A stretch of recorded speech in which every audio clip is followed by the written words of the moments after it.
Hi welcome to K7S A trading lab. నేను మీ కిషోర్ శ్రీరామ్లా. చూసారు కదండి మన ఇండికేటర్స్ చార్ట్స్ ఎలా యూస్ఫుల్గా ఉన్నాయో ఒక డిసిప్లిన్ ట్రేడింగ్ ప్రాక్టీస్ చేయడానికి. సో మనం ఇండెక్స్ని ట్రాక్ చేస్తాము పివట్ పాయింట్స్తో, అదేవిధంగా సింబల్స్ని ట్రాక్ చేస్తాము పివట్ పాయింట్స్తో. I think it's useful, please subscribe.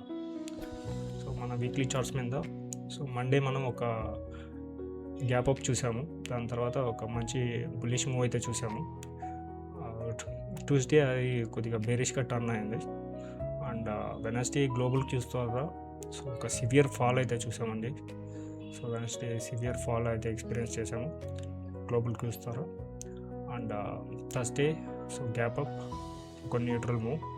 And Friday మంచి గ్యాప్ అప్, సో ఒక న్యూట్రల్ మూవ్ అయితే జరిగింది. ప్రస్తుతానికి మన వీక్లీ చార్ట్స్ మీద స్లైట్ బుల్లిష్నెస్ ఇండికేట్ చేస్తుంది.